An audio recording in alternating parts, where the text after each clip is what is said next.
Well, welcome to each and every one of you. Lakeisha McKnight is here, and I want to welcome you to the Revitalize the Total Woman podcast.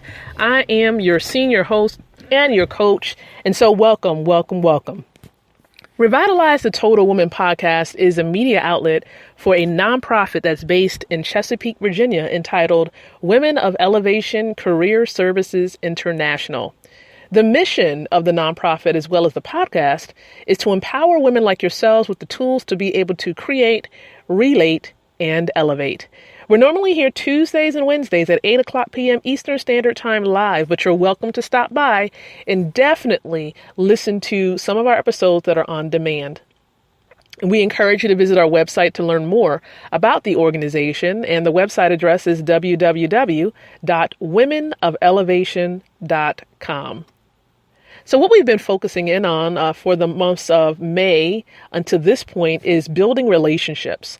I know we were talking about personal relationships for the months of May and June, and then we transitioned into professional relationships for the months of July. Of course, this is the end of July, and we're going to be wrapping up talking about how to network for organizational or corporate purposes. Okay, so it looks like this will be our final week, really, and only week to really go into talking about networking for corporate purposes. For those of you who are still employed, you're part of organizations. How do you go out into the community to special events and you network to build yourself and to really kind of build your resume and let people know more about what it is you do?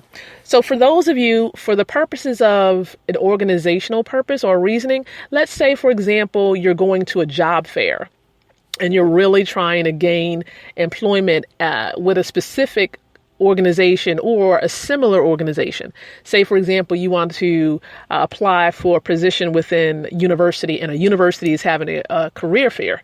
There may be various positions that are available. It could be an associate professor. It could be that you're going to be an administrative assistant in a department within the school, whatever it might be. When you're going to these events, there are certain things you're just going to need. And the one critical tool, or at least resource, that you're going to need when you go out and you're networking for the purposes of getting hired with an organization, you definitely need a resume. Right? A resume. Some people have different names for it, but I'm just going to use the plain and simple term of resume. And there are certain things that you need to have on the resume. Now, I wouldn't recommend that your resume have previous employment experience beyond 10 years. It should be 10 years to the current time of the experience that you had. Okay. There are various styles online if you want to look up different examples, but you should have, on your resume, at least your contact information on the resume. It needs to have, basic information like your education, maybe a couple of pointers regarding organizations that you're a member of, maybe awards that you have received, and even attach to it some references, because in most cases, when you're going out and you're networking, they want to be able to consult with individuals who have experienced your work ethic. So it's important for you to have a list of references, at minimum 3 references listed.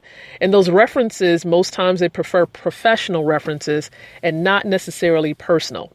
So say, for example, you are an individual, you have no work experience whatsoever. How should that resume look? Well, the resume needs to have some basic information, as we've previously mentioned. You need information such as, of course, your name and your address, basic contact information. But one thing I advise you to have on your resume, for those of you who have no prior work experience, you definitely want to make sure you have, your education. Okay, maybe awards you've received, volunteer work that you've completed in your field that you're seeking employment in, or something similar to it. List the skill sets that make you different from others that will be an asset for the organization that you're seeking to become employed with, right? Now, definitely with your resumes, you need to have an objective. What is it that you need or you're trying to do?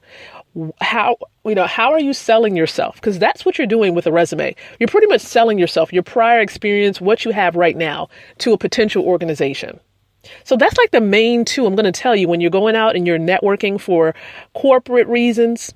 and you're trying to get hired, you want to have a resume. You need to have a resume. That what will make you different, definitely, okay, when you're going out and you're networking, and we're going to talk a little bit about what it should look like on tomorrow, you definitely want to have maybe a portfolio, maybe letters from prior places where you've worked. And we're going to talk about what those letters should look like, how to really get those letters before you exit. When will be the best time to really ask for those letters? We're going to talk about that on tomorrow night, starting at 8:00 p.m. So make sure that you come on back and that you're listening in so that you can get this information, especially those of you who are seeking employment, because this will definitely help you out. So I appreciate you being here tonight, or just being here, period, because right now it is indeed 8:13 p.m. Eastern Standard Time here in Chesapeake, Virginia. But I appreciate you so very much for being here and listening in and grabbing a hold of the content that I shared with you on a night. Now, normally these podcast episodes can last anywhere from 5 minutes up to maybe 12 minutes in length. They're not meant to be long whatsoever. So just remember, this is some coaching information on the go. That's what we provide you with so that it enhances you to have a strong, solid career that you desire. So thank you so much, and we'll be back here tomorrow night at 8:00 p.m. Eastern Standard Time.